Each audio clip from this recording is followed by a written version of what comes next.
So what's up idol? So for today's video at ayan, may unbox na naman tayong panibagong electric scooter.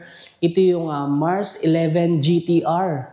So kung hindi nyo pa napapanood yung previous upload natin about kay Mars 11 GT na nag-unbox din tayo and then nag-review.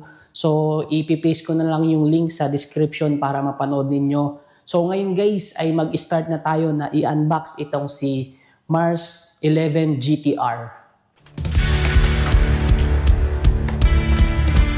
Okay, so by the way guys, yung Mars 11 GTR na in-order para natin is pure black yung ating in-avail.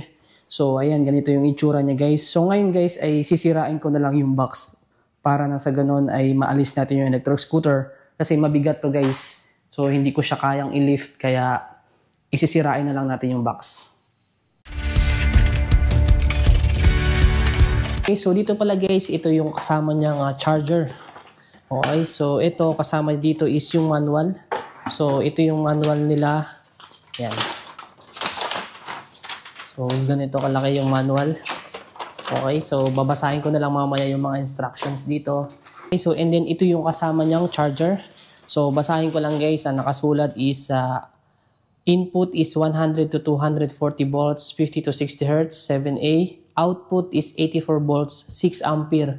For Lion battery. So dito guys, maximum charging time niya based sa manual is 8 hours. So ito ay fast charger with fan. So mas maganda to para hindi mag-overheat yung inyong charger.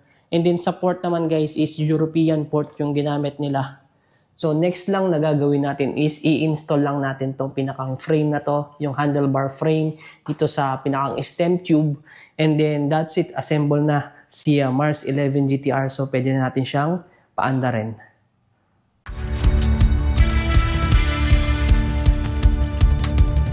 Okay, so dito guys, kailangan nyo lang i-screw itong pinakang pole cover niya or pinakang pole lock. So dito lang siya. Yan.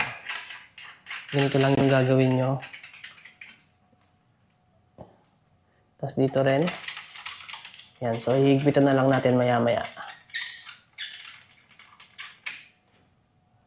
And then dito guys, kailangan nyo lang din ditong higpitan para hindi na siya matanggal or hindi na siya maalis yung ating pinakang stem holder. Okay guys.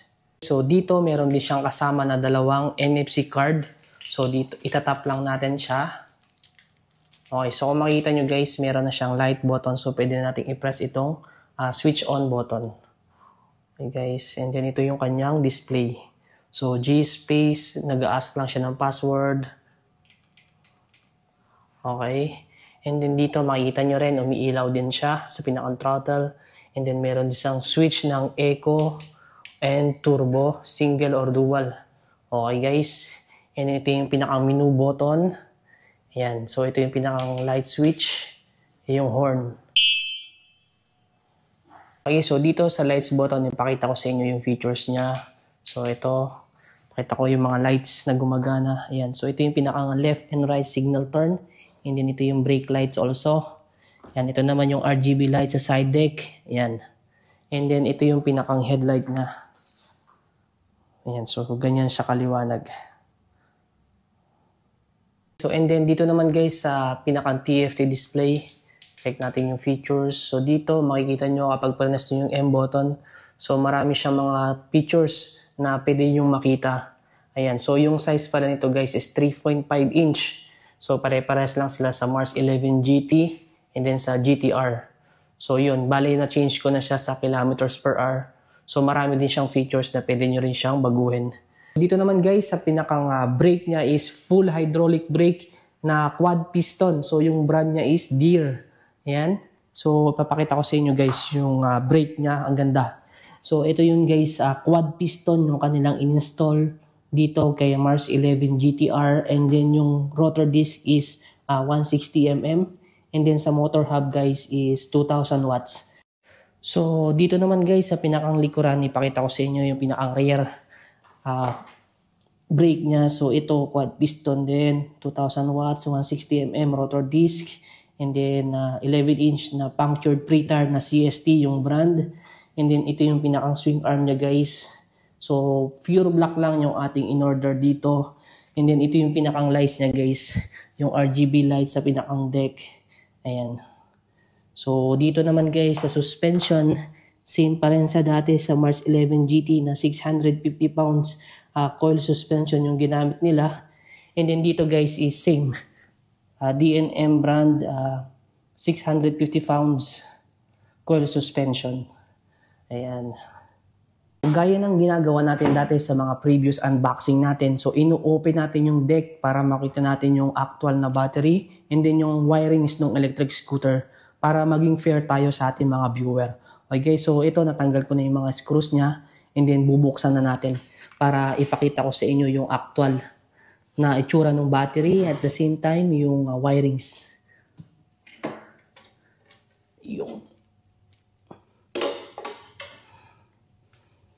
So, ito pala guys yung kanyang wiring. So, kung makikita nyo guys, ayan, napakaganda, napaka-spacious no kanyang deck. So, talagang nakakahinga ng maayos yung mga wires. At the same time, kung makikita nyo yung mga connections niya, talagang naka-sealed. And then dito guys, sa mga connector. So, yung ratings niya pala guys is, yung IP ratings niya is IP65. Okay, so ito yung pinakang LED controller niya. And then ito yung pinakang PCB box. And then ito yung dalawang controller sa gilid. And then ito yung mga keyboards niya, ang lalaki. So, and then ipakita ko sa inyo yung battery guys.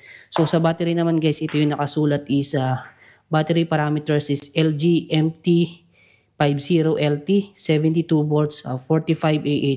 So pack mode is 20S 9P. So ayan, ito yung kanyang seal number. So sa battery guys, ipakita ko sa inyo kung gaano siya kalapad. So ito yung aking kamay, ayan, kung makikita ninyo. So ngayon naman guys ay ita-try natin yung rebound ng kanyang suspension. So susubukan natin kung malambot nga ba talaga.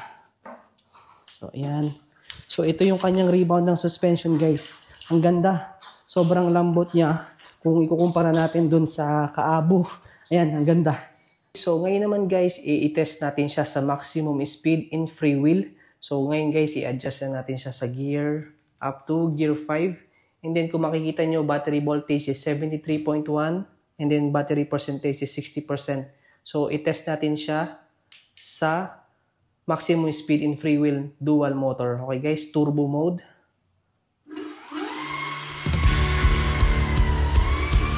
Ayan, so kung makikita nyo guys is 113 kilometers per hour sa freewheel. So itetest natin siya sa actual kung mag-a-average nga ba siya ng 110 kilometers per hour sa maximum speed.